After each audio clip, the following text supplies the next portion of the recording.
जय जय रघुवीर समर्थ. आज आपण दशक 13वा समास पहिला श्रवण करणार आहोत. तोपर्यंत जर तुम्ही आपल्या चॅनेलवरती नवीन आला असाल तर नक्कीच आपल्या चॅनेलला सबस्क्राईब करा आणि सबस्क्राईबच्या पुढचे बेल आयकॉनचे बटन दाबा, जेणेकरून इथून पुढचे समर्थ बाल निरूपण, दासबोध निरूपण, त्याचबरोबर मनाचे श्लोक व त्यावरील कथा तुम्हाला नक्की श्रवण करायला भेटतील. चला तर मग आजच्या या निरूपणाला आपण सुरुवात करूया. जय जय रघुवीर समर्थ. ओम श्री गुरु दत्तात्रय श्रीपाद श्री वल्लभाय नमः. दशक 13वा नामरूप समास पहिला आत्मनात्मक विवेक. मानवी रचनेमध्ये असा एक विलक्षण गुण आहे की त्याच्या बळावर माणूस स्वतःकडे व जगाकडे अत्यंत निपक्षपाती दृष्टीने पाहू शकतो. या दृष्टीतून स्वतःकडे पाहिले तर आपले जीवन देह व आत्मा यांच्या सहकार्याने चालते असे स्पष्टपणे आढळते. देहात्मयोगाने सर्व व्यवहार चालतो. त्यात देह जड व अनित्य आहे आणि आत्मा सूक्ष्म व नित्य आहे. या आत्म्याचे कौतुक पाहायला शिकणे हे परमार्थाचे एक महत्त्वाचे अंग समजावे. आत्म्याचे कौतुक पाहायचे असेल तर आत्मनात्मक विवेक करावा लागतो. त्यासाठी सृष्टीच्या आरंभापर्यंत जावे लागते. मूळ निर्विकार परब्रह्मामध्ये संकल्प उदय पावला. त्यास 2 अंगे असतात. अष्टधा प्रकृतीचे एक अंग आणि अंतरात्म्याचे दुसरे अंग. या प्रकृती पुरुषापासून सर्व विश्व निर्माण झाले. ज्या क्रमाने विश्वाची उभारणी होते त्याच क्रमाने विश्वाची संहारणी होते.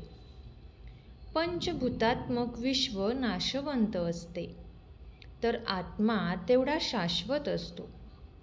या विश्वाचा कर्ता कोण असा प्रश्न विचारता येत नाही, कारण सद्वस्तूच्या दृष्टीने हे विश्व लटके असल्याने जे नाहीच नाही त्यास कुणी कर्ता असतच नाही. हे विश्व मानवी मनाला वेगळेपणाने भासते. मुळात ते परमात्म स्वरूपच असते. मग जे झाले असे दिसते ते स्वभावतः होऊन जाते. आत्मनात्मक विवेक करून अनात्म बाजूस सारावे. अनात्म सुटले की वृत्ती मूळ मायेपर्यंत पोहोचते.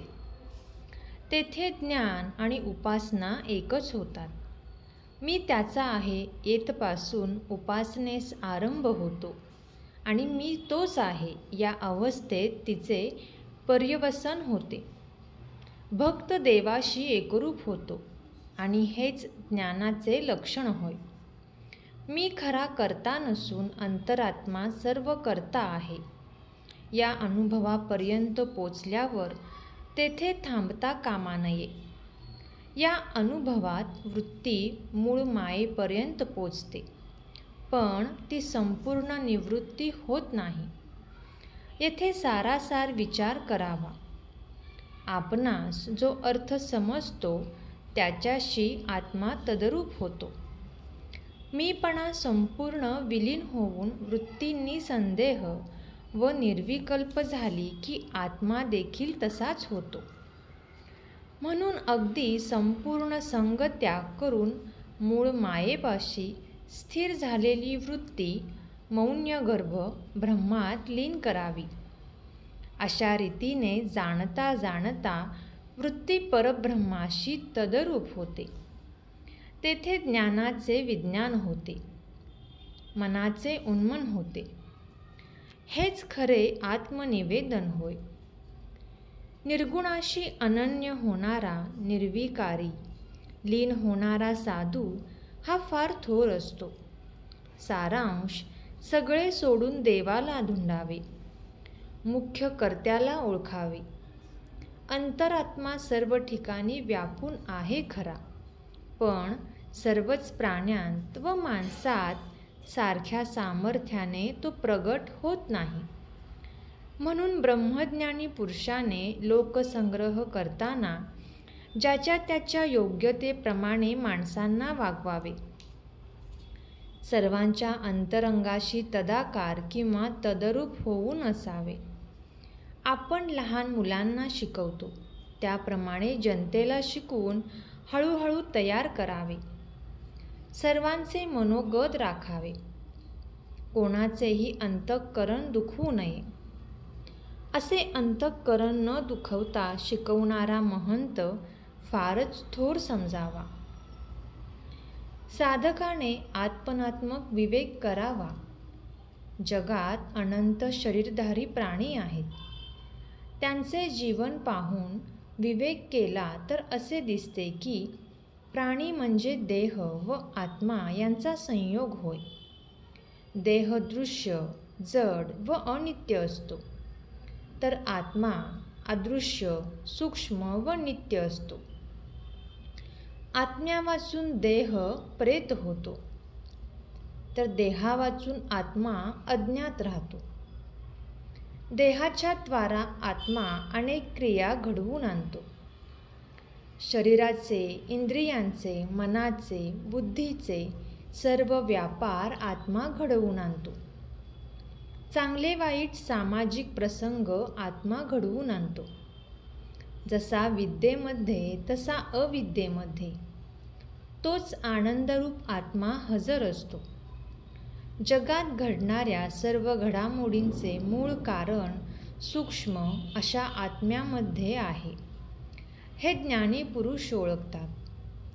तो आत्मा पिंडांमध्ये जीव म्हणून तर ब्रह्मांडामध्ये शिव म्हणून राहतो. त्याच्याही पलीकडे अर्धनारी नटेश्वर असतो. साधकाने आपली वृत्ती सूक्ष्मात नेता नेता अखेर मूळ मायेपर्यंत न्यावी. साधकाने आत्मनात्मक विवेक करावा, म्हणजे आत्मा कोण व अनात्मा कोण यांचे विवरण करावे. साधकाने आत्मनात्मक विवेक करावा, त्या विवेकाचे विवरण करावे. असे विवरण केल्यानंतर मग तो विवेक अंतःकरणात दृढपणे स्थिर ठेवावा. आत्मा कोणता व अनात्मा कोणता यांचे सूक्ष्म विवरण करावे. तेच विवरण आता लक्ष देऊन ऐकावे. प्रथम आत्मा कोणता ते वर्णन करतात. जगामध्ये जे जीव प्राणी आढळतात त्यांच्या 4 खाणी व 4 वाणी मिळून 84 लक्ष योनी आहेत, असे पुराणांतरी वर्णन आढळते. या 84 लक्ष योनीमध्ये अनेक प्रकारची अनंत शरीरे दिसतात. त्यांच्या अंतर्यामी आत्मा कोणता ते निश्चयात्मक रीतीने शोधून काढावे. शरीराला जिवंत ठेवणारी, इंद्रियांना चेतना देणारी, मनाच्या व्यापारांना प्रेरणा करणारी, बुद्धीला विचार करायला लावणारी आणि जीवपणाने नाना सुखदुःखे भोगणारी, उद्वेग, चिंता, माया, ममता अनुभवणारी जी सूक्ष्म चित्कला ती आत्मा होय. देहांत राहणारा आत्मा डोळ्यातून पाहतो, कानातून ऐकतो आणि जिभेतून स्वाद घेतो असा प्रत्यक्ष दिसतो. तो नाकातून वास घेतो, सर्वांगाने स्पर्श करतो, शब्द ओळखून वाणीतून बोलवितो. आत्मा मोठा सावधान असून चंचल आहे, गतिमान आहे. इंद्रियांच्या द्वारा तो एकटा सर्व बाजूस सगळी हालचाल घडवून आणतो. तो पायाने चालवतो, हात हलवतो, भुवया खाली वर करतो, डोळे झाकतो. तोच आत्मा संकेत खुणा करून मनातील हेतू स्पष्ट करतो. आत्माच धीटपणा देतो. तोच लाजवतो, खाजवतो, तसेच तोच खोकायला, ओकायला व थुंकायला देखील लावतो. जेवण झाल्यावर आत्माच पाणी पिण्यास लावतो. तोच आत्मा मलमूत्राचा त्याग करवतो. सर्व शरीराचा समतोल सावरून धरतो आणि तोच प्रवृत्ती व निवृत्ती यांचे विवरण करतो. तोच आत्मा ऐकतो, पाहतो, हुंगतो, चाखतो अनेक रीतीने ओळखतो, संतोष पावतो आणि घाबरतो. आनंद, विनोद, उद्वेग, चिंता वगैरेचा अनुभव तो आत्माच देतो. आत्म्याची छाया असणाऱ्या देहाबद्दल खरेपणाचा भ्रम व ममता तोच निर्माण करतो. जीवदशेमुळे भोगावे लागणारे अनेक क्लेश तो आत्माच भोगतो. अनेक पदार्थाची आसक्ती धरणारा, लोकात बरे वाईट कर्मे करणारा, आपल्या माणसास सांभाळणारा आणि परक्यास मारणारा तो आत्माच होय. जेव्हा एखादे युद्ध पेटते तेव्हा दोन्ही बाजूंच्या अनेक शरीरात तो आत्माच वावरतो. एकमेकांशी लढणाऱ्या माणसांपैकी त्यांच्यामुळे एक पाडतो व दुसरा त्याच्यामुळेच पडतो. तो देहात येतो, देहातून जातो व देहातच राहतो. तो हसतो, रडतो व पश्चाताप पावतो. ज्याच्या त्याच्या व्यापाप्रमाणे तो आत्माच भाग्यवान किंवा भाग्यहीन बनतो. तो आत्माच बलहीन, भ्याड किंवा बलवान होतो. विद्यासंपन्न किंवा धटिंगण होतो. ज्ञानप्रिय किंवा उद्धट होतो. तो आत्माच धीर, उदार आणि कंजूष होतो. वेडा व शहाणा होतो. उंचखूल व सहनशील होतो. विद्या आणि अविद्या दोन्हीमध्ये तो आत्माच असतो. आनंद रूपाने तो आत्माच जिकडे तिकडे सर्वांच्या ठिकाणी वावरतो. तो आत्माच निजतो, उठतो, बसतो, चालतो, पळतो, पिटाळतो, डोलतो, तोलतो आणि सोयरे-धोयरे जोडतो सुद्धा. तो आत्माच पोथी वाचतो, अर्थ सांगतो, ताल धरतो, गाणे गातो आणि विनाकारण वादविवाद देखील करतो. देहात जर आत्मा नसेल तर त्या देहाचे प्रेत बनते. या जगात देहाच्या द्वारा आत्मा सगळे काही करतो. देह व आत्मा यांपैकी एक असेल आणि त्याच्याबरोबर दुसरे नसेल तर दोन्ही कामास येत नाही, वाया जातात. म्हणून आत्म्याचा देहाशी संयोग होणे हाच दोन्ही उपयोगी पडण्याचा उपाय आहे. देह नाशवंत आहे तर आत्मा हा शाश्वत आहे. हे विचाराने पटणे याचे नाव नित्यानित्य विवेक होय. जगातील साऱ्या घटना सूक्ष्म आत्म्याच्या सत्तेने चालतात. ही गोष्ट ज्ञानी माणसे ओळखतात. पिंडाच्या दृष्टीने देह धारण करणारा आत्मा तो जीव, तर ब्रह्मांडाच्या दृष्टीने विश्व धारण करणारा आत्मा तो शिव होय. विराट, हिरण्यगर्भ, अव्याकृत आणि मूल प्रकृती या आपल्या 4 देहांनी ईश्वर सर्व विश्वाला धारण करतो. 3 गुणांच्या पलीकडे असणारा जो ईश्वर किंवा अर्धनारी नटेश्वर, त्यांच्यापासून सबंध विश्वाचा विस्तार झालेला आहे. अर्धनारी नटेश्वर असे म्हणत असता तेथे स्त्री व पुरुष असा भेद नसतो. हे नीट विचाराने समजून घ्यावे. त्या ठिकाणी थोडेसे चंचळपण अनुभवास येते इतकेच. निर्विकार ब्रह्मामध्ये जो संकल्प उठतो तो अहम स्फुरणरूप असतो. त्याचे पंचभूत त्रिगुणात्मक अंग, ती मूल प्रकृती आणि तिच्यामधील शुद्ध जाणीव तो अंतरात्मा किंवा मूळ पुरुष होय. अगदी मुळापासून ते शेवटपर्यंत किंवा ब्रह्मादी देवापासून ते मुंगीपर्यंत सगळे देहधारी आहेत, साकार आहेत. त्याला अनुसरून शहाण्या माणसांनी नित्य काय व अनित्य काय याचा विवेक करावा. जे जे जड आहे ते ते अनित्य समजावे, जे जे सूक्ष्म आहे ते नित्य समजावे.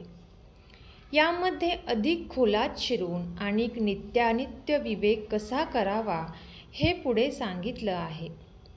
या खोल विवेकात स्थूल सूक्ष्म मागे टाकायचे, कारण महाकारण देह मागे टाकायचे. विराट हिरण्यगर्भ देखील ओलांडायचे असतात. अशा रीतीने वृत्ती सूक्ष्म व विशाल होत होत अव्याकृत व मूळ प्रकृतीशी जाऊन बसते. त्या वृत्तीचीही निवृत्ती व्हायला पाहिजे, त्याचा उपाय ऐका. या समासात जो आत्मनात्म विचार सांगितला त्याच्या योगाने चंचल अंतरात्मा अनुभवास येतो. त्याच्या पलीकडे जाण्यास पुढील समासामध्ये सारासार विचार सांगितला आहे. इति श्री दासबोधे गुरुशिष्य संवादे आत्मनात्म विवेकनाम समास पहिला संपूर्णम. जय जय रघुवीर समर्थ. श्रीराम समर्थ. धन्यवाद.